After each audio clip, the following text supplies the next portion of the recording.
কারসাজি ঠেকাতে পুঁজিবাজারে জরিমানার হিড়িক, 4 মাসে আদায় 720 কোটি টাকা বেশি গুনেছে বেক্সিমকো সংশ্লিষ্টরা। শাস্তি দিতেই এমন পদক্ষেপ বলছে টাস্কফোর্স। 5 টাকার জিনিস দেখানো হতো 20 টাকা, অজপাড়াগাঁয়ে অপ্রয়োজনীয় প্রকল্প। তথ্য প্রযুক্তি খাতে ব্যাপক দুর্নীতি, ভাগ পেতেন জয় ও পলক। তদন্ত কমিটির প্রতিবেদন। 6 বছরেও দৃশ্যমান হয়নি বগুড়া সিরাজগঞ্জ ডুয়েল গেজ রেলপথ। নকশা ও পরামর্শক নিয়োগেই আটকে কাজ। বেতনই খরচ 28 কোটি। দ্রুত শুরুর আশা জেলা প্রশাসনের। নওগাঁয় নানা সংকটে বন্ধ প্রায় 1000 চালকল চাতাল। কোটি কোটি টাকা দেনা নিয়ে আত্মগোপনে অনেক ব্যবসায়ী। পাওনা ফেরত পাওয়ার দাবিতে আন্দোলনে চাষিরা।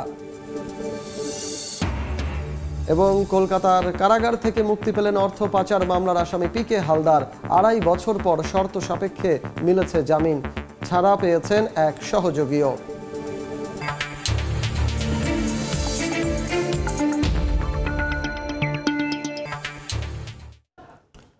দেখছিলেন শিরোনাম। আমন্ত্রণ জানাচ্ছি দেশ ও দেশের বাইরের অর্থ বাণিজ্যের নানা খবর নিয়ে আমাদের নিয়মিত আয়োজন এ সময়ের বাণিজ্যে।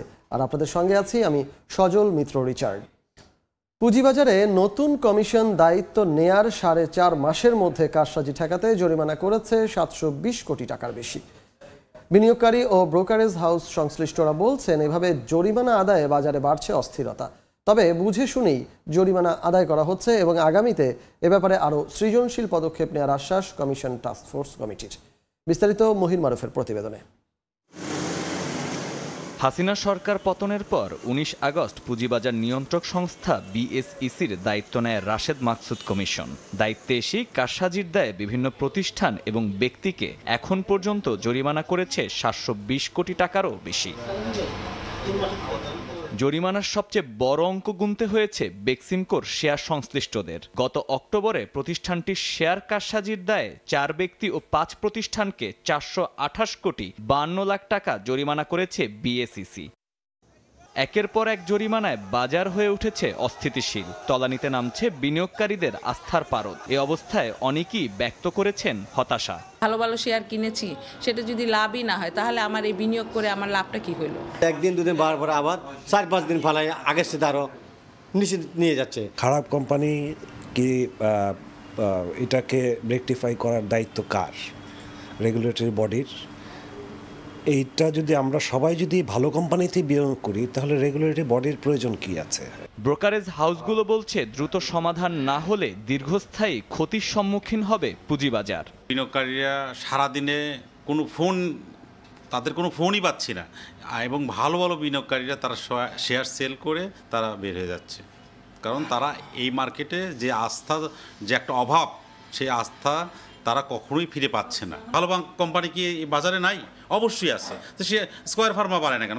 স্কয়ার ফার্মা তো 300 টাকা থাকার কথা, তারা 110% ডিভিডেন্ড দিচ্ছে, কিন্তু কই, আমরা তো সেটা দেখতে পাচ্ছি না। তবে পুঁজিবাজার সংস্কারে গঠিত টাস্কফোর্সের এর সদস্য বলেন, কোনো প্রতিষ্ঠানকে উদ্দেশ্যমূলকভাবে নয়, দোষীদের শাস্তি দিতেই বাড়ানো হয়েছে জরিমানা। সিকিউরিটি এক্সচেঞ্জ কমিশনে আমরা দেখি যে বড় বড় ফাইন হচ্ছে এখন, গত কয়েক মাস ধরে দেখছি। তাহলে তাই যদি হয়ে থাকে, এর আগের যে কমিশন ছিল সেখানে তো এইগুলো তো যে রায়গুলো এখন হচ্ছে, বড় বড় দেখছি পানিশমেন্টের ব্যাপার আসছে, এগুলো সবগুলো কিন্তু হয়েছে আগের যে কমিশন বা তার আগের কমিশন, সেই সময়কার ঘটনাগুলো। তাই তখন সেখানে পানিশমেন্ট দেওয়া হয় নাই কেন? আনুপাতিক হারে যারা কিনা সিদ্ধান্তের সাথে জড়িত, সেই স্পন্সর ডিরেক্টর যারা, তাদের ক্ষেত্রে হয়তো আনুপাতিক হারে শাস্তির ব্যাপারটা চিন্তা করতে হবে, সাধারণ শেয়ারহোল্ডাররা যেন ক্ষতিগ্রস্ত না হয়। সেটা মাথায় রেখে হয়তো আমাদের কোনো একটা সৃজনশীল উপায়তে এই শাস্তির ব্যাপারটা প্যাক করতে হবে।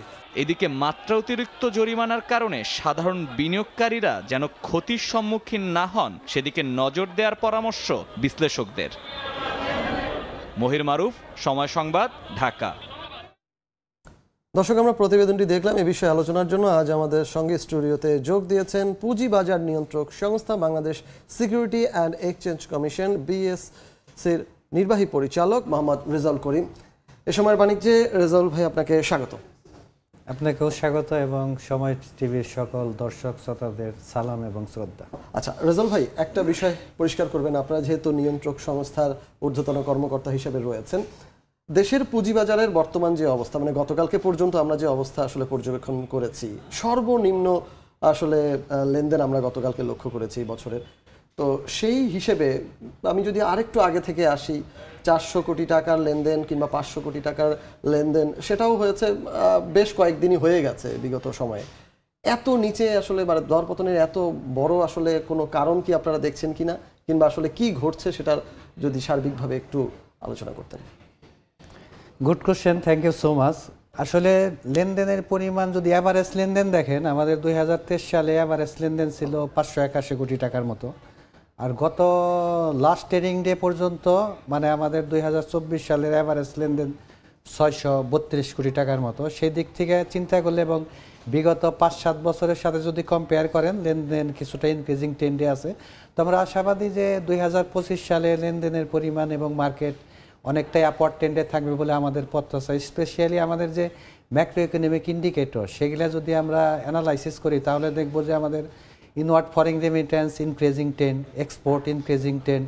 স্পেশালি হাই ইন্টারেস্ট রেটের কারণে ক্যাপিটাল মার্কেটের ফান্ডের অপরচুনিটি কস্ট অনেকটাই বেশি, যে কারণে এখানে আমাদের যে নতুন ইনভেস্টর তারা নতুন করে ইনভেস্টমেন্ট আসতেছে না।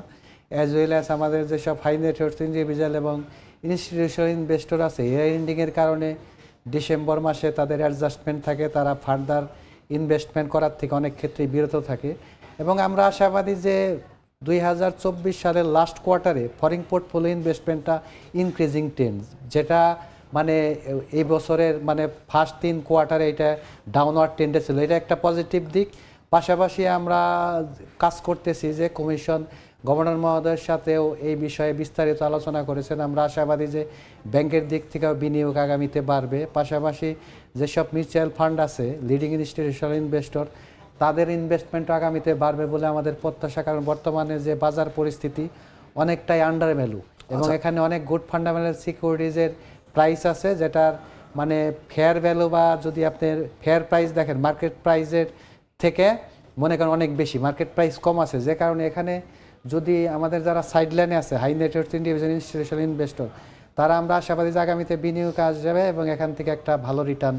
রেজাল ভাই, আপনি আসলে আশার কথা বলছেন, বাট আশাটা আসলে কার্যকর ক্ষেত্রে কতটুকু প্রয়োগ হবে বা সেটা বাস্তবে কতটুকু দেখা যাবে সেটা নিয়ে কিন্তু অনেকের মনেই সন্দেহান আছে। কারণ বাজারে যারা বিনিয়োগকারী তাদের মধ্যে একটা সন্দেহ আশঙ্কা ঢুকে গেছে। তাদের আশঙ্কাকে দূর করার জন্য আপনাদের কোনো পদক্ষেপ নেওয়া হয়েছে কিনা, বা আপনারা আসলে ভালো ভালো প্রতিষ্ঠানকে বিনিয়োগে আগ্রহী করে তুলছেন কিনা, বা এই বিষয়ে আপনাদের পদক্ষেপ কি, সেগুলোর কোনো স্পষ্ট ধারণা দেবেন কিনা? এখন আমরা যদি চিন্তা করি তাহলে আপনি এটাও স্বীকার করবেন এবং বাজারে একটা পারসেপশন আছে যে বর্তমানে যে বিনিয়োগকারীদের মধ্যে আস্থার একটা সংকট আছে। তাদের আস্থা বৃদ্ধির জন্য কমিশন কাজ করতেছে। স্পেশালি সরকারের সাথে এবং অন্যান্য রেগুলেটরের সাথে কোঅর্ডিনেশন অনেক বৃদ্ধি করা হয়েছে। আপনি জানবেন যে ক্যাপিটাল গেইন ট্যাক্স সেটা অনেকটাই কমানো হয়েছে এবং আমাদের যে ব্যাংকের যে স্পেশাল ফান্ড সেইটার মেয়াদ বৃদ্ধির জন্য কমিশন থেকে উদ্যোগ নেওয়া হয়েছে। আমরা আশাবাদী যে সেটারও মেয়াদ এবং পরিমাণ বৃদ্ধি পাবে বলে আমাদের প্রত্যাশা। পাশাপাশি নেগেটিভ ইকুইটি একটা প্রবলেম বাজারের জন্য, এবং যে কারণে ধরেন যে আমাদের এখানে অনেক বেশি ফোর্স সেল আসছিল এবং প্যানিক সেল ছিল। তো সেই নেগেটিভ ইকুইটিরও সমন্বয়ের যে সময়সীমা প্রভিশনিংয়ের সেইটাও আগামীতে বৃদ্ধি পাবে এবং এখানে যে নেগেটিভ ইকুইটি কিভাবে এটা রাইট অফ করা যায় এবং সেখানে কোনো ধরনের ইনসেন্টিভ দেওয়ার সুযোগ আছে কিনা সেটা নিয়ে আমরা সরকারের সাথে কাজ করতেছি। খুব দ্রুতই আগামী সপ্তাহে সরকারের সাথে আমাদের একটা সভা আছে, সেখানে সরকারের পরামর্শক্রমে খুব দ্রুত এই ব্যাপারে উদ্যোগ নেওয়া হবে। পাশাপাশি যে আমাদের যে প্রাতিষ্ঠানিক বিনিয়োগকারী আছে তাদেরকে বিনিয়োগ বৃদ্ধির জন্য, তাদেরকে উৎসাহিত করার জন্য এবং আমাদের যারা বাজার মধ্যস্থতাকারী প্রতিষ্ঠান আছে সবাইকে নিয়ে কমিশন একসাথে কাজ করতেছে যাতে আগামীতে বাজারে আমরা পজিটিভ কিছু দেখতে পারি। স্পেশালি যেসব মিউচুয়াল ফান্ড এখন রেজিস্ট্রেশনের জন্য আন্ডার প্রসেসে আছে সেগুলোও দ্রুত রেজিস্ট্রেশনের দেওয়া হবে এবং সেখান থেকেও একটা নতুন ফান্ড ইনভেস্টমেন্ট আসবে বলে আমার প্রত্যাশা। এবং আপনি জানেন যে আইসিবিকে একটা সাবসিডাইজ রেটে 3000 কোটি টাকার একটা ফান্ড দেওয়া হয়েছে, সেখানে কমিশন থেকে আমরাও পার্সু করেছি। পাশাপাশি তার উল্লেখযোগ্য অংশ যেন পুঁজিবাজারে বিনিয়োগে আসে, গুড ফান্ডামেন্টাল সিকিউরিটিজে বিনিয়োগ করে, ইন্ডেক্স মোবাইল সিফটে বিনিয়োগ করে, সে ব্যাপারে আমরা আইসিবির সাথে কমিউনিকেট করতেছি। আমরা আশাবাদী যে আইসিবির দিক থেকে একটা বিনিয়োগ যদি মার্কেটে আসে তাহলে হাই ডিমান্ড ক্রিয়েট হবে। পাশাপাশি আমাদের যারা সাইডলাইনে আছে তারাও বিনিয়োগে আসলে মার্কেট একটু ইনক্রিজিং ট্রেন্ডে যাওয়া শুরু হলেই আমরা মনে করি যে বিনিয়োগকারীদের মধ্যে আস্থা ফিরে আসবে। পাশাপাশি আর দুইটা পজিটিভ দিক বলবো যে আমাদের এখন ফোর্স সেল একদম নিম্ন পর্যায়ে, কারণ ফোর্স সেল আর ডিউ নেই, শুধু নেগেটিভ ইকুইটির বিষয় ছাড়া অন্যগুলো আর ডিউ নাই। এদিক থেকেও মানে ফোর্স সেল আসার সম্ভাবনা খুবই কম এবং আমাদের ফরেন পোর্টফোলিও ইনভেস্টরদের সেলও একদম শেষ পর্যায়ে, আর নতুন করে সেল আসার সম্ভাবনা কম। এখানে নতুন ফরেন পোর্টফোলিও ইনভেস্টর সার্চ করা হচ্ছে, আমাদের যারা ফরেন ট্রেড করে যেসব ব্রোকার। আমরা আশাবাদী আগামীতে এদিক থেকে বেশ কিছু নতুন ফান্ড ইনজেক্ট হবে। আচ্ছা রেজাল ভাই, আরেকটা বিষয় স্পষ্ট করবেন, শেয়ার বাজার কারসাজি এইটি আমাদের জন্য আসলে পুরনো শব্দ নয়। আমরা বিগত কয়েক দশক ধরেই এই ব্যাপারটা দেখে আসছি এবং শুনে আসছি, শব্দটার সাথে পরিচিত। এই শেয়ার বাজার কারসাজিতে যারা জড়িত তাদেরকে কিন্তু আপনারা মাঝে মাঝেই চিহ্নিত করছেন, চিহ্নিত করার পরে তাদেরকে জরিমানা করে শাস্তিটা দিচ্ছেন। আসলে জরিমানাই কি একমাত্র উপশম? জরিমানা করলেই কি আসলে এই ধরনের মানে এই কর্মকাণ্ড কি বন্ধ হয়ে যাবে বা বন্ধ হচ্ছে, এরকম কি কোনো তথ্য আপনাদের কাছে আছে, নাকি আপনাদের আরো কোনো পদক্ষেপ নেওয়ার সম্ভাবনা রয়েছে বা আপনারা নিতে চাচ্ছেন? মানে কমিশন এখন কাজ করতেছে যে মার্কেট ম্যানিপুলেশন, ইনসাইডার ট্রেডিং যাতে কম হয় তার জন্য ধরেন যে অ্যাওয়ারনেস বাড়ানো, এবং সেইটার কাজ করতেছে। সুপারভিশন, মনিটরিং অনেক স্ট্রং করা হয়েছে, সার্ভেলেন্স অনেক স্ট্রং করা হয়েছে, যাতে করে যে প্রাথমিকভাবে যারা এই ধরনের ম্যানিপুলেটিভ অ্যাটেম্প নিবে তাদেরকে প্রাথমিকভাবে আইডেন্টিফাই করে যাতে ম্যানিপুলেশনের মাধ্যমে সাধারণ বিনিয়োগকারী ক্ষতিগ্রস্ত না হয় সেই বিষয়ে কমিশন কাজ করতেছে। আর ওয়ার্ল্ড ওয়াইজ প্র্যাকটিস যে আপনি মনিটরিং পেনাল্টির মাধ্যমে মানে যারা এই ধরনের অ্যাক্টিভিটিস ইনভলভ হয়, ম্যাল প্র্যাকটিসে ইনভলভ হয়, তাদেরকে শাস্তির আওতায় নিয়ে আসা হয় এবং তারা যাতে ভবিষ্যতে এই ধরনের অ্যাক্টিভিটিস থেকে বিরত থাকে, এবং পাশাপাশি অন্য যারা এই ধরনের অ্যাক্টিভিটিস করার চিন্তা করবে তারাও যেন করতে সাহস না পায়। যে কারণে ওয়ার্ল্ডের মানে অন্যান্য দেশে কিন্তু জরিমানার হার আমাদের দেশের থেকে অনেক বেশি। অনেক ক্ষেত্রে যে পরিমাণ গেইন রিয়ালাইজ করে তার 3 টাইমস অ্যান্ড অ্যাবভ পর্যন্ত জরিমানা করা হয়। তো আমাদের বিগত কমিশন জরিমানার হার 50% পর্যন্ত করেছে, বর্তমান কমিশন এটা অলমোস্ট 100% কাছাকাছি করতেছে। এবং আমরা মনে করি যে এর মাধ্যমে আমরা মার্কেটে একটা মেসেজ দিতে চাই, যারা বিভিন্ন ধরনের ম্যাল প্র্যাকটিস করবে, মার্কেট ম্যানিপুলেশন ইনভলভ হবে, অ্যাটেম্প নেবে এবং ইনসাইডার ট্রেডিং ইনভলভ হবে, তাদেরকে দ্রুত শাস্তির আওতায় নিয়ে আসা হবে এবং এইটা যাতে করতে কেউ সাহস না পায় আগামীতে, সেই ধরনের একটা মেসেজ দেওয়া। গভর্নেন্স এবং কমপ্লায়েন্সের ক্ষেত্রে কমিশনের কোনো কম্প্রোমাইজ নাই, এটা স্ট্রং মেসেজ বর্তমান কমিশনের দিক থেকে, যে যারাই যে কোনো ধরনের মার্কেট ম্যাল প্র্যাকটিস করবে তাদেরকে দ্রুত আইডেন্টিফাই করে শাস্তির আওতায় নিয়ে আসা হবে। আমরা মনে করি যে এর মাধ্যমে বাজারে গভর্নেন্স অনেক বেশি এনশিওর হবে এবং এর মাধ্যমে বিনিয়োগকারী অনেক বেশি আশ্বস্ত হবে এবং আগামীতে বিনিয়োগকারীদের মধ্যে অনেক বেশি আস্থা বৃদ্ধি পাবে। রেজাল ভাই, একটা কোশ্চেন, আপনি খুব সংক্ষেপেই আসলে উত্তরটা দেবেন, যে আইসিবিকে সম্প্রতি সরকার অর্থ সহায়তা দিয়েছে এই পুঁজিবাজারকে গতিশীল করতে। আপনি বলছিলেন যে আইসিবির সাথে আপনাদের আলোচনা চলছে। আসলে এই অর্থ সহায়তা দেওয়ার পরে পুঁজিবাজার যে গতিশীল হওয়ার চেয়ে এখন যে আসলে এই যে পিছিয়ে গেল বা গত কয়েকদিনের ভিতরে সর্বনিম্ন জায়গায় চলে আসলো লেনদেনের অঙ্কে, তো এই জায়গাতে আসলে আইসিবির ভূমিকা কি ছিল বা তারা আসলে কতটুকু এটাকে গতিশীল করতে পারবে বলে আপনারা আসলে যারা পরিচালনা কমিটিতে আছেন তারা কতটুকু বিশ্বাস করেন? আসলে আইসিবির এই ফান্ডটা ধরেন যে দুইটা পারপাজ ইউজ হবে। একটা হলো হাই কস্ট ডেট পরিশোধ করবে, এইটা যদি করে তাহলে তার কিন্তু একটা ফাইন্যান্সিয়াল কস্ট সেভিংস হবে, সেই ক্ষেত্রে আইসিবির একটা মানে আর্থিক সক্ষমতা বাড়বে। পাশাপাশি একটা অংশ পুঁজিবাজারে বিনিয়োগ করবে। বর্তমানে যেহেতু পুঁজিবাজার অনেকটা আন্ডার ভ্যালু, সেখানে যদি গুড ফান্ডামেন্টাল সিকিউরিটিজে বিনিয়োগ করে রিটার্ন ম্যাক্সিমাইজ করতে পারে, মার্কেটে এটা একটা মেসেজ যাবে যে আইসিবি সাপোর্টিভ রোল প্লে করতেছে। এইটার পাশাপাশি অন্য অন্য যেসব ইনস্টিটিউশনাল ইনভেস্টর আছে, হাই নেট ওয়ার্থ ইন্ডিভিজুয়াল আছে, তারাও আমরা মনে করি যে আগামীতে সাপোর্টিং রোল প্লে করবে। এর মাধ্যমে আগামীতে লেনদেনের পরিমাণ বাড়বে এবং বাজার আপওয়ার্ড ট্রেন্ডেড থাকবে বলে আমাদের প্রত্যাশা। তো আমরা মনে করি যে 2025 সাল পুঁজিবাজারের জন্য একটা ভালো বুলিশ ট্রেন্ড থাকবে, আমরা আশাবাদী। কারণ আমাদের যে পারিপার্শ্বিক দেশে সব দেশে এই পুঁজিবাজার কিন্তু আপওয়ার্ড ট্রেন্ডে আছে, আমাদের মার্কেটটা অনেকটাই আন্ডার ভ্যালু। আমরা আশাবাদী যে এখান থেকে আমরা খুব দ্রুত বাউন্স ব্যাক করবো এবং আগামীতে মার্কেট একটা ভালো সিচুয়েশন আমরা দেখতে পাবো। আপনার এই আশার বাস্তবায়ন হোক 2025-এ, সেটাই বাস্তবে রূপ নিক, তাতে করে বাংলাদেশের অর্থনীতি সচল হবে, শক্তিশালী হবে, সবল হবে, এটা আমরা সকলেই প্রত্যাশা করি। অনেক ধন্যবাদ আপনাকে রেজাল ভাই আমাদের সাথে স্টুডিওতে এত কষ্ট করে এসে যোগ দেওয়ার জন্য। আপনাকে অনেক ধন্যবাদ। আমাদের সঙ্গে শেয়ার বাজার পরিস্থিতি নিয়ে আলোচনা করতে আজ স্টুডিওতে উপস্থিত ছিলেন বিএসইসির নির্বাহী পরিচালক জনাব মোহাম্মদ রেজাউল করিম। বাংলাদেশ চীন মৈত্রী সম্মেলন কেন্দ্রে জাতীয় চিকিৎসক সমাবেশে বক্তব্য রাখছেন বাংলাদেশ জামায়াত ইসলামের আমির ডাক্তার শফিকুর রহমান। সরাসরি চলে যাচ্ছে সেখানে।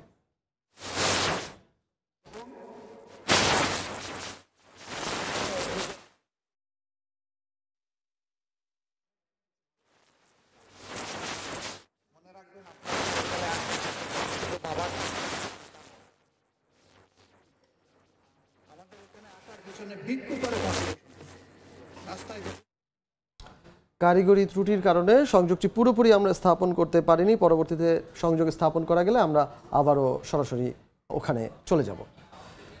5 টাকার জিনিস কেনা হয়েছে 20 টাকায়, সম্ভাবনা নেই এমন পাড়াগাঁয়ে নেওয়া হয়েছে প্রকল্প। আওয়ামী লীগ সরকারের আমলে তথ্য প্রযুক্তির চলমান 21 প্রকল্পে হরিলুটের প্রমাণ পেয়েছে অন্তর্বর্তী সরকারের তদন্ত কমিটি। তথ্য প্রযুক্তি সচিব বলছেন, এসব প্রকল্প থেকে ভাগ পেতেন সাবেক আইসিটি উপদেষ্টা জয় এবং প্রতিমন্ত্রী পলক। এমপিদের ইচ্ছে পূরণে অজপাড়াগাঁয়ে ধান খেতে নির্মিত হচ্ছে আইটি ট্রেনিং সেন্টার। রাষ্ট্রের অর্থ ব্যয় করা হয়েছে সাবেক প্রধানমন্ত্রীর পরিবার নিয়ে সিনেমা বানাতে। আবার আইন ভেঙে প্রকল্প পরিচালক নিজেই হয়েছেন দরপত্র মূল্যায়ন কমিটির সভাপতি। প্রযুক্তি খাতে চলমান 21 প্রকল্পে এমন দুর্নীতি খুঁজতে 12 সদস্যের তদন্ত কমিটি গঠন করেছিল অন্তর্বর্তী সরকার। সম্প্রতি কমিটির জমা দেওয়া প্রতিবেদনে প্রকল্পগুলোতে 7,000 কোটি টাকা অপ্রয়োজনীয় ব্যয়ের কথা উঠে এসেছে। মঙ্গলবার আয়োজিত এক সংবাদ সম্মেলনে তথ্য প্রযুক্তি সচিব জানান, প্রকল্পগুলো থেকে টাকার ভাগ পেতেন সাবেক আইসিটি উপদেষ্টা ও প্রধানমন্ত্রীর ছেলে সজীব অজয় জয় এবং প্রতিমন্ত্রী পলক। আইসিটি উপদেষ্টা বলে একজন ছিলেন সরকারের, তারপরে আইসিটি মন্ত্রী ছিলেন এবং আরও কিছু প্রভাবশালী ব্যক্তি ছিলেন, যে মানুষগুলোর প্রত্যক্ষ ইশারায় প্রকল্প নেওয়া হতো, প্রকল্প বাদ দেওয়া হতো। অপ্রয়োজনীয় যদি আমরা এখন বাদ দিই, প্রায় 6,900 কোটি টাকার কাজ কমানো সম্ভব হবে। ডিজিটাল সরকার ও অর্থনীতি শক্তিশালীকরণ এবং ডিজিটাল উদ্যোক্তা ও উদ্ভাবন ইকোসিস্টেম উন্নয়ন প্রকল্প সহ বিদেশি অর্থায়নের প্রকল্পে বেশি অনিয়ম ও দুর্নীতি হয়েছে বলে জানানো হয়। আইসিটি প্রকল্পের যেগুলো বৈদেশিক ঋণ নির্ভর দুর্নীতি এবং অব্যবস্থাপনার একটা কেন্দ্রবিন্দু হয়েছে, আমরা এখন বৈদেশিক ঋণের প্রশ্নে বাংলাদেশ সরকার একটা ঝামেলায় পড়েছে। এরই মধ্যে বিভিন্ন প্রকল্প থেকে 40 জন পরামর্শককে বাদ দেওয়া হয়েছে। যারা প্রকল্পের কেনাকাটায় দুর্নীতি করেছে তাদের জানুয়ারি থেকে খুঁজে বের করে ব্যবস্থা নেওয়া হবে। শুভ খান, সময় সংবাদ, ঢাকা। ভারতের কলকাতার কারাগার থেকে জামিনে মুক্তি পেয়েছেন বাংলাদেশ থেকে বিপুল পরিমাণ অর্থ পাচার ও আত্মসাতের মামলায় অভিযুক্ত ব্যবসায়ী পিকে হালদার।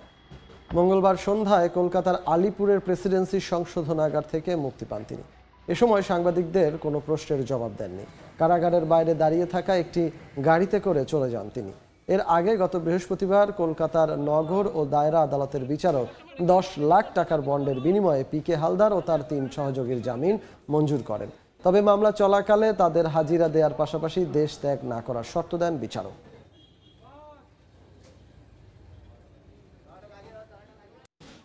বড়দিন উদযাপনে বর্ণিল সাজে সেজেছে রাজধানীর 5 তারকা হোটেল। রেস্টুরেন্টগুলোতে খাবার পরিবেশও আনা হয়েছে ভিন্নতা। এর মধ্যে পরিবেশ সুরক্ষায় সচেতনতা বাড়াতে কোনো কোনো হোটেলে সিঙ্গেল ইউজ প্লাস্টিক দিয়ে বানানো হয়েছে ক্রিসমাস ট্রি।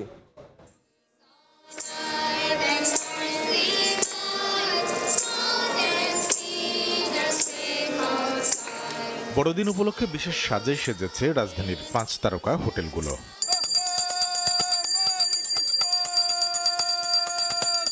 দর্শনার্থীদের সময়কে উপভোগ্য করতে মঙ্গলবার সন্ধ্যায় কীর্তনের আয়োজন করে হোটেল ইন্টারকন্টিনেন্টাল কর্তৃপক্ষ। উৎসবের রং ছড়াতে চকলেট সহ উপহার বিলি করে বেড়ায় সান্তাক্লজ। আনন্দ ভাগাভাগি করতে কাটা হয় বিশেষ কেক। প্রিয়জনের সঙ্গে যা উপভোগ করেন দর্শনার্থীরা। প্রত্যেকবারের মতো আমরা এখানে বড়দিনের সেলিব্রেশনের জন্য আমরা সবাই একসাথে হই। বরাবরই আমরা খ্রিস্ট যিশুর জন্মদিনকে অনুষ্ঠান করে বা কেন্দ্র করে নানা ধরনের গান, নাচ এবং কীর্তনের মাঝখানে আয়োজন করে আসছি। খুব ফেস্টিভ একটা জায়গা, খুব ভালো লাগছে। আমাদের বড়দিন আমরা সেলিব্রেট করতে আমরা এইসব খ্রিশ্চান সংস গাই।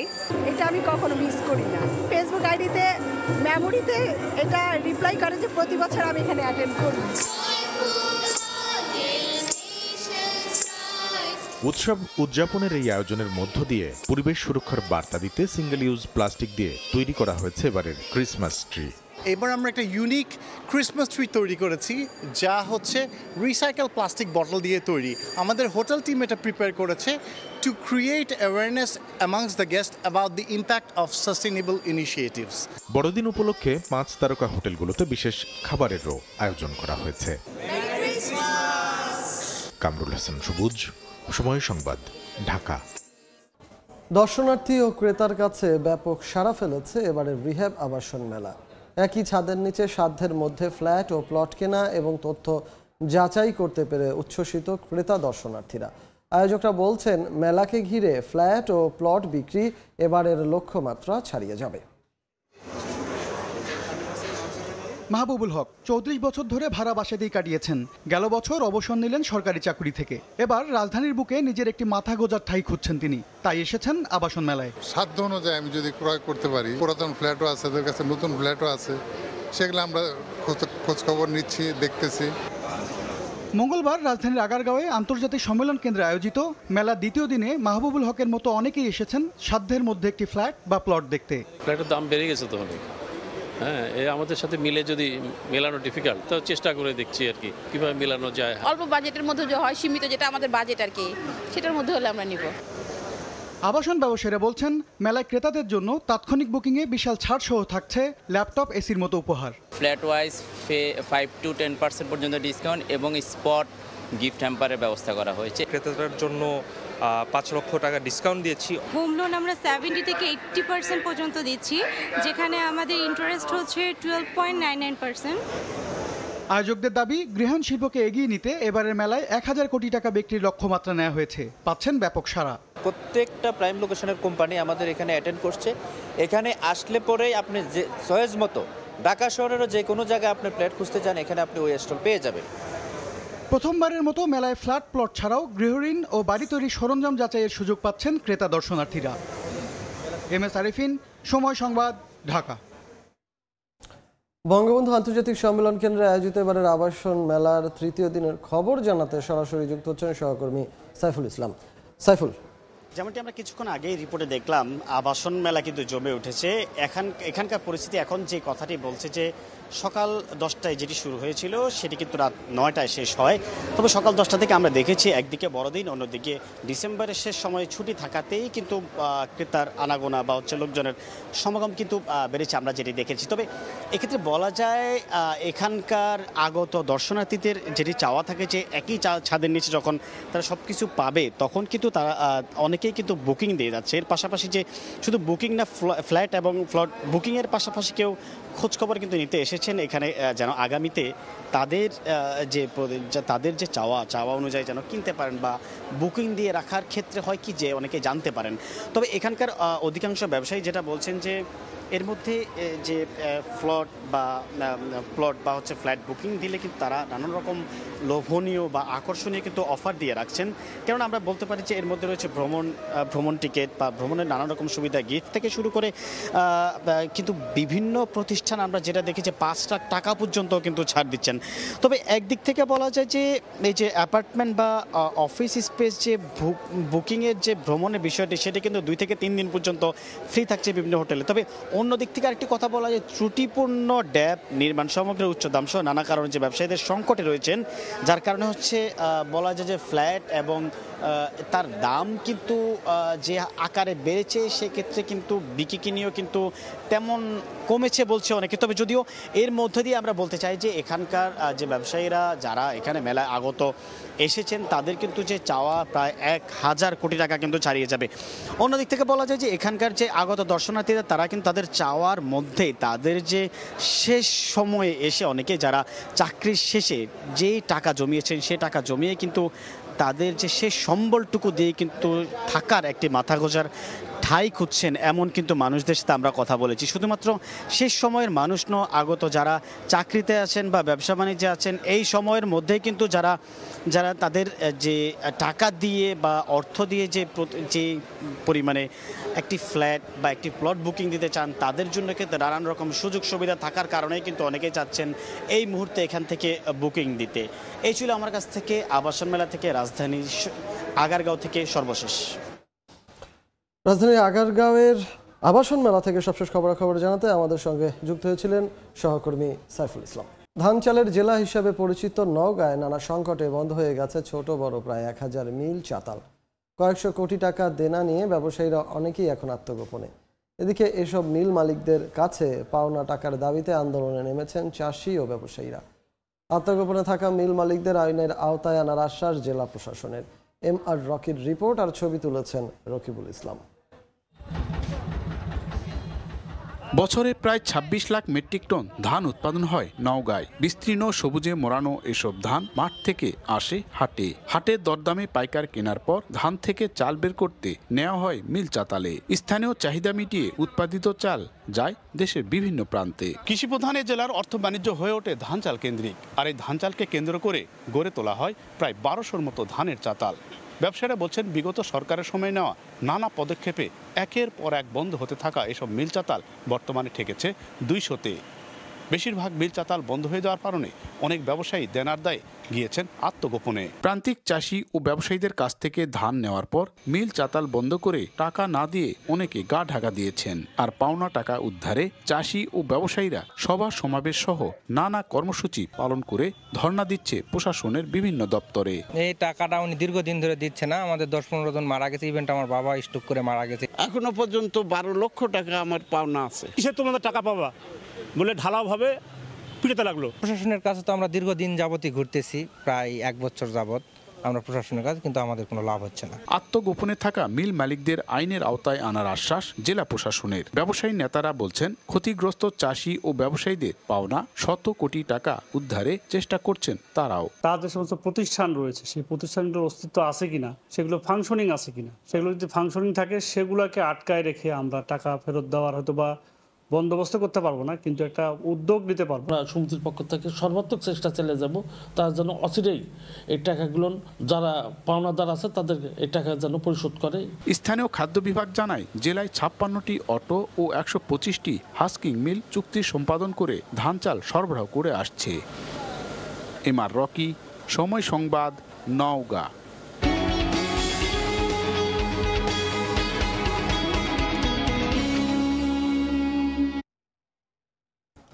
৩ দফায় মেয়াদ বাড়ানোর পর প্রায় অর্ধযুগ পেরিয়ে গেলেও এখনও দৃশ্যমান কোনো কাজই শুরু হয়নি বগুড়া সিরাজগঞ্জ ডুয়েল গেজ রেলপথ প্রকল্পে। জমি অধিগ্রহণ, ঠিকাদার নিয়োগ কিছুই হয়নি। ভারতীয় ঋণ না আসায় শুধু পরামর্শক নিয়োগেই থমকে আছে প্রকল্পের কাজ। শাহাদুল ইসলামের ছবিতে আব্দুল্লাহ ওয়ালের রিপোর্ট। প্রকল্পের সময় ৫.৫ বছর কেটে গেলেও জমি অধিগ্রহণ, ঠিকাদার নিয়োগ কিছুই হয়নি। শুধু সম্ভাব্য রেলপথ ও স্টেশন এলাকায় বসানো হয়েছে ইটের পিলার। এমন বেহাল দশা বগুড়া সিরাজগঞ্জ ডুয়েল গেজ রেলপথ প্রকল্পের। প্রকল্প সংশ্লিষ্টরা জানায়, ২০১৭ সালে ভারতের লাইন অফ ক্রেডিটের আওতায় ৮৫ kilometre Bogura Sirajganj dual gauge রেলপথ প্রকল্প বাস্তবায়নের উদ্যোগ নেওয়া হয়। ২০১৮ সালের ১ আগস্ট থেকে প্রকল্পের কাজ শুরু হয়। ৩ দফায় সময় বাড়িয়ে এখন প্রকল্পের মেয়াদ ধরা হয়েছে ২০২৬ সাল পর্যন্ত। তবে ভারতীয় ঋণ না আসায় প্রকল্পের কাজ এখন পর্যন্ত নকশা ও পরামর্শক নিয়োগে আটকে আছে। গত বছর অক্টোবরে ঠিকাদারদের সংক্ষিপ্ত তালিকার জন্য ভারতকে চিঠি দেওয়া হলেও এখনো জবাব আসেনি। ঢাকা বগুড়া যে রেলপথ আছে এটার অনুমোদন হলেও আমরা দৃশ্যমান কোনো কাজ দেখতে পাচ্ছি না। এই প্রকল্পটা চালু হয় তাহলে আমাদের প্রায় ৫-৬ ঘন্টা সময় আমাদের বাঁচে। ট্রেনের চলাচলটা ভালো থাকলে সবাই সঠিকভাবে যেতে পারবে। এটা দ্রুত বাস্তবায়নের জন্য আমরা দাবি জানাচ্ছি। প্রকল্প পরিচালক জানান, প্রকল্পে ৫,৫৭৯ কোটি টাকা ব্যয় ধরা হয়েছে।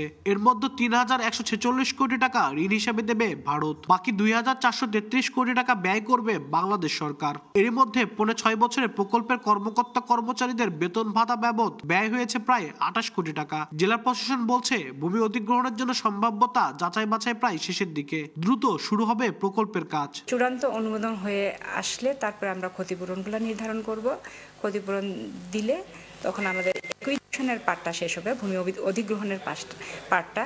তারপরে আমাদের যে প্রজেক্টের কাজটি সেটি হচ্ছে রেলপথ মন্ত্রণালয়ের এই প্রজেক্টটা, সেখানে আলাদা একটা প্রকল্প আছে, তারা সেই কাজটি বাস্তবায়ন করবেন। বগুড়া ও সিরাজগঞ্জের দূরত্ব মাত্র ৭২ কিলোমিটার হলেও জেলা দুটির মধ্যে সরাসরি রেলপথ নেই। এ কারণে ঢাকা থেকে বগুড়া যেতে ১১২ কিলোমিটার পথ বেশি ঘুরতে হয়। প্রকল্পটি বাস্তবায়ন হলে রাজধানীর সঙ্গে দূরত্ব কমবে ১১২ কিলোমিটার ও সময় বাঁচবে প্রায় ৪ ঘন্টা। আব্দুল্লাহ ওয়াল, সময় সংবাদ, বগুড়া। শীতকে কেন্দ্র করে গাইবান্ধার ফুটপাতের শীতবস্ত্রের দোকানে বেড়েছে নিম্ন আয়ের মানুষের কেনাকাটার ব্যস্ততা। বিস্তারিত জানাতে গাইবান্ধায় আছেন আমাদের সহকর্মী বিপ্লব ইসলাম। সরাসরি চলে যাব তার কাছে। বিপ্লব,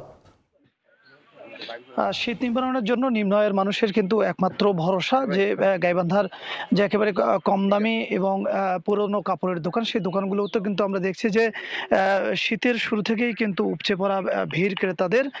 যেহেতু মানুষের যে দ্রব্যমূল্যের যে দাম, সেই দামের সঙ্গে কিন্তু মানুষ পাল্লা দিয়ে তারা টিকতে পারছে না, যে কারণে কিন্তু দেখছি আমরা যে শীত নিবারণের জন্য যে পুরনো কাপড়ের দোকানগুলোতে, শহরের যে পুরনো কাপড়ের দোকানগুলো আছে, খোলা মাঠের যে কাপড়ের দোকানগুলো আছে, সেই দোকানগুলোতে কিন্তু একেবারে সকাল থেকে মানুষের উপচে পড়া ভিড় থাকে। যদিও শীতের সকাল হওয়ার কারণে এখন কিছুটা এই দোকানগুলোতে মানুষের ভিড় কম, কিন্তু বিশেষ করে দুপুরের পর থেকে কিন্তু এই দোকানগুলোতে নিম্ন মানুষের ভিড় করে থাকে। গাইবান্ধায় গেল এক সপ্তাহ থেকে কিন্তু টানা শীত চলে আসছিল, যদিও গতকাল থেকে কিছুটা তাপমাত্রা বাড়ায় শীতের যে প্রকোপ এটি কিছুটা কমেছে, কিন্তু মানুষ যে এই জেলার যে চরাঞ্চলের মানুষ, এই জেলার যে কৃষিজীবী মানুষ, তারা কিন্তু এই দোকানগুলোর উপরে নির্ভর করে থাকেন। কেননা নতুন যে কাপড়, সেই কাপড় শীতবস্ত্র কিন্তু অনেক দাম, যে কারণে এই দোকানগুলোতে স্বল্প আয়ের যারা মানুষ, তারা কিন্তু এই দোকানগুলো থেকে কাপড় সংগ্রহ করে থাকেন। এই দোকানিরা যেটি বলছেন যে শুধু জেলা শহরেই কিন্তু 200-র অধিক দোকান একপাশে রয়েছে, আর স্বাধীনতা প্রাঙ্গণে যে খোলা মার্কেট রয়েছে, সেই খোলা মার্কেটেও কিন্তু কয়েক শতাধিক এ ধরনের খোলা দোকান রয়েছে। যেই দোকানগুলি থেকে কিন্তু মানুষ একেবারে তাদের যে সক্ষমতা, যদি বলি যে 50 টাকা থেকে শুরু করে তারা 200 টাকার মধ্যে কিন্তু তারা শিশু, বয়স্ক বা পরিবারের অন্য যে সদস্যরা আছে তাদের জন্য কিন্তু শীতের পোশাক সংগ্রহ করতে পারছেন। এই দোকানগুলোতে জেলার 7 উপজেলা থেকে কিন্তু আমরা দেখি যে সকাল থেকে মানুষজন ভিড় করেন তাদের যে শীত নিবারণের শীত বস্ত্র সংগ্রহের জন্য। বিশেষ করে চরাঞ্চলের মানুষ এবং নিম্ন আয়ের মানুষ কিন্তু এই মার্কেটগুলোতে ভিড় করে থাকেন। এই ছিল গাইবান্ধার শীত বস্ত্র কেনাকাটার সর্বশেষ খবর। গাইবান্ধা থেকে আমাদের সঙ্গে যুক্ত হয়েছিলেন আমাদের সহকর্মী বিপ্লব ইসলাম। পাবনায় একের পর এক গড়ে উঠছে পাটকাঠি পুড়িয়ে কার্বন তৈরির কারখানা। গ্রামের মধ্যে এসব কারখানা হওয়ায় স্বাস্থ্য ঝুঁকিতে স্থানীয়রা। কারখানার বিষাক্ত ধোঁয়ার প্রভাব পড়েছে কৃষি খাতেও। এসব কারখানা বন্ধে ব্যবস্থা নেওয়ার আশ্বাস পরিবেশ অধিদপ্তরের। আসিফ মাহমুদের ছবিতে সবুজ মোল্লার রিপোর্ট। প্রথমে বিভিন্ন জায়গা থেকে পাটশোলা কিনে দিনের বেলায় কারখানায় নিয়ে আসা হয়। সন্ধ্যা নামলেই শুরু হয় পাটশোলা পুড়িয়ে কার্বন তৈরির কর্মযজ্ঞ। কারখানার চুল্লিগুলো ছোট হওয়ার কারণে 10 থেকে 15 মিনিটের মধ্যেই কার্বনের বিষাক্ত কালো ধোঁয়া গ্রামের মধ্যে ছড়িয়ে পড়ে। এতে স্বাস্থ্য ঝুঁকিতে শিশু সহ সব বয়সী মানুষ। ক্ষতিগ্রস্ত হচ্ছে কৃষিও। পাবনা সদর, আটঘরিয়া ও বেড়া উপজেলার এসব কারখানার নেই কোনো সরকারি অনুমোদন। প্রশাসনের কয়েক স্তরের কর্মকর্তাদের ম্যানেজ করে চলে কার্যক্রম। কেউ বাধা দিতে গেলে হয়রানি করা হয় বিভিন্নভাবে। দ্রুত এসব কারখানা বন্ধে প্রশাসনের হস্তক্ষেপ কামনা করেছেন স্থানীয়রা। জমিতে ফসলাদি নাই, এই যে নারকেলের গাছগুলো মানে নষ্ট হয়ে যাচ্ছে, শ্বাস প্রশ্বাসের সমস্যা, এইসব গুলোতে এলাকা মানুষ চরমভাবে অসুস্থ হয়ে পড়ছে। ঘরে যা থাকা যায় না, যে কোনো কিছু কইতে গেলে আবার উল্টে দেওয়া করবে, এই জন্য আর কি ওদের সাথে পারা যাচ্ছে না। কার্বন তৈরির এসব কারখানার ধোঁয়া স্বাস্থ্যের জন্য ক্ষতিকর বলছেন বিশেষজ্ঞ চিকিৎসক। দ্রুত এগুলো বন্ধে পদক্ষেপ নেওয়ার আশ্বাস পরিবেশ অধিদপ্তরের। কয়লা পোড়ানোর জন্য যে ছাই করা হচ্ছে, এটা পরিবেশের উপরে আসলে মারাত্মক ক্ষতি ফেলে। মানবদেহের জন্য আসলে স্বল্পমেয়াদী এবং দীর্ঘমেয়াদী দুইভাবেই ফুসফুস এবং আরও বিভিন্ন ধরনের ক্ষতি করতে পারে। বায়ু দূষণ নিয়ন্ত্রণ বিধিমালা আছে, এখানে সুস্পষ্টভাবে মোবাইল কোড করার সুযোগ আছে। আমরা যথাযথ আইনি ব্যবস্থা গ্রহণ করব। জেলায় মোট 5টি কার্বন তৈরির কারখানা রয়েছে, তবে একটিরও নেই পরিবেশ ছাড়পত্র। দেখছেন এই সময়ের বাণিজ্য। রাজবাড়ীর কালুখালীর রতনদিয়া বাজারে এনআরবিসি ব্যাংকের 108তম শাখার উদ্বোধন হয়েছে। মঙ্গলবার শাখার উদ্বোধন করেন ব্যাংকের শেয়ার হোল্ডার আক্তারুল ইসলাম বাচ্চু। তিনি বলেন, এই অঞ্চলের শিল্পের উন্নয়নের মাধ্যমে কর্মসংস্থান তৈরিতে এনআরবিসি ব্যাংক পৃষ্ঠপোষকতা করবে, পাশাপাশি আর্থসামাজিক উন্নয়নেও পাশে থাকবে। অনুষ্ঠানে বিএনপি নেতা অ্যাডভোকেট আব্দুর রাজ্জাক খান সহ অন্যান্যরা উপস্থিত ছিলেন। কক্সবাজারে জাঁকজমক আয়োজনে ওয়ালটন ও সেফ ইলেকট্রিক্যাল অ্যাপ্লায়েন্সের বার্ষিক ডিস্ট্রিবিউটর কনফারেন্স অনুষ্ঠিত হয়েছে। গেল 22 ও 23 ডিসেম্বর দুটি সম্মেলনের আয়োজন করা হয়। সেখানে সারা দেশ থেকে কোম্পানির সহস্রাধিক ডিস্ট্রিবিউটর, সেলস এক্সিকিউটিভস, ওয়ালটনের পরিচালনা পর্ষদ সদস্য এবং ঊর্ধ্বতন কর্মকর্তারা অংশ নেন। দুটি সম্মেলনই আতশবাজির মধ্য দিয়ে উদ্বোধন করেন ওয়ালটন হাইটেক ইন্ডাস্ট্রির চেয়ারম্যান SM শামসুল আলম ও ব্যবস্থাপনা পরিচালক SM মাহবুবুল আলম।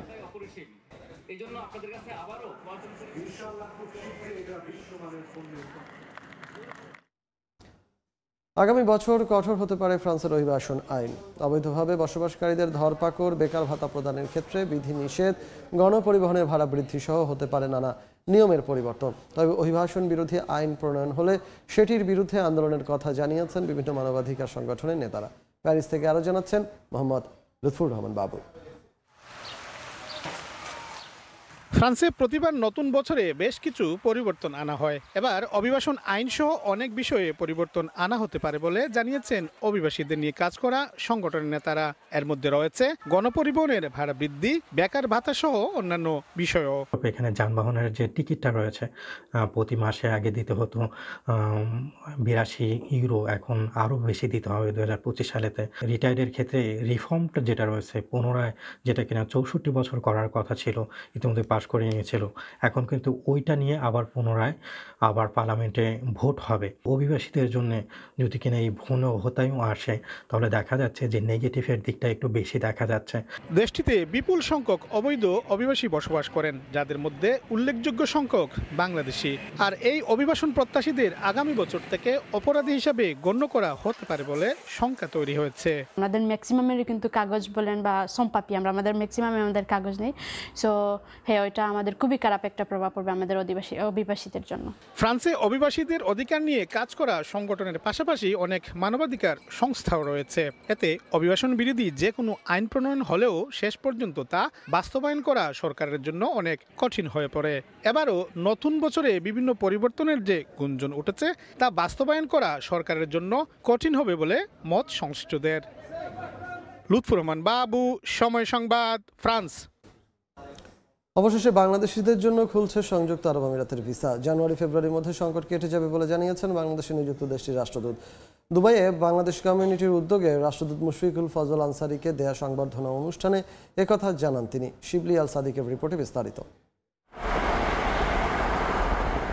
বাংলাদেশিদের অন্যতম গন্তব্য সংযুক্ত আরব আমিরাতের শ্রমবাজার। তবে অনেকদিন ধরেই নতুন ভিসা ইস্যু করছে না দেশটি।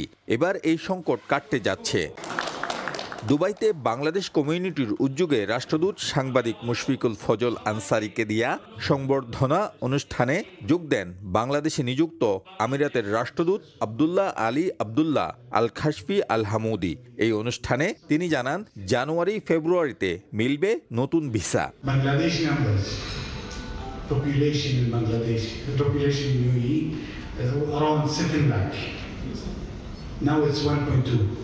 Am I right?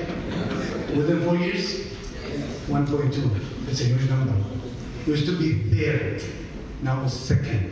রাজনৈতিক ইস্যুতে ভিসা বন্ধ হয়নি।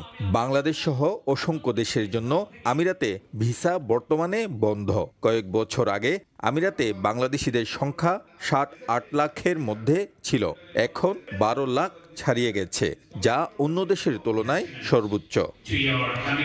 জেল জরিমানার পরোয়া না করেই জুলাই বিপ্লবের সঙ্গে সংহতি জানিয়ে আমিরাতে বিক্ষোভ করেন প্রবাসীরা। তাদের প্রতি শ্রদ্ধা জানান রাষ্ট্রদূত আনসারী। তবে যে কোনো দেশের নির্ধারিত নিয়ম কানুন মেনে চলারও আহ্বান জানান তিনি। To get into the beautiful country as visitor. Thank you so much to you and your government for your generosity and for your kindness. And it's not a generosity because the people will come to see you in the beautiful country, and this is the key component of a bilateral relationships. অনুষ্ঠানে উপস্থিত ছিলেন বিপুল সংখ্যক প্রবাসী বাংলাদেশিরা। আমরা যারা প্রবাসীরা আছি। শিবলি আল সাদিক, সময় সংবাদ, সংযুক্ত আরব আমিরাত। 2025 অর্থ বছরে জাতীয় প্রতিরক্ষা অনুমোদন বিলে স্বাক্ষর করেছেন মার্কিন প্রেসিডেন্ট জো বাইডেন। আগামী বছর মার্কিন সামরিক বাহিনীর জন্য $895 বিলিয়ন বাজেট রাখা হয়েছে। এবারের বাজেট আগের অর্থ বছরের তুলনায় 1% বেড়েছে। বিলটি স্বাক্ষরের মাধ্যমে সামরিক কর্মী, সরঞ্জাম ক্রয় এবং চলমান প্রতিরক্ষা উদ্যোগগুলোর জন্য অর্থায়ন নিশ্চিত করা হয়েছে। যদিও সামরিক ব্যয় বৃদ্ধির সিদ্ধান্তটি বিতর্ক সৃষ্টি করেছে। কংগ্রেসের কিছু সদস্য দেশের চলমান চ্যালেঞ্জের মধ্যে এত বড় বাজেট বরাদ্দ নিয়ে উদ্বেগ প্রকাশ করেছে।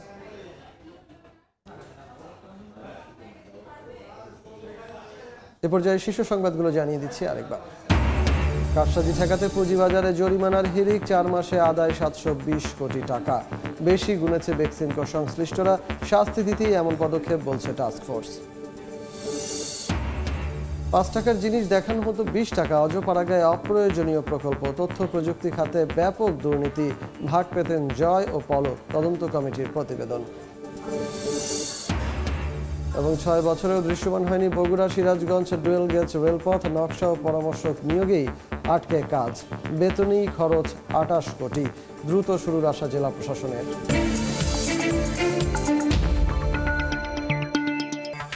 এই ছিল এ সময়ের বাণিজ্যে, সঙ্গে থাকুন সময়।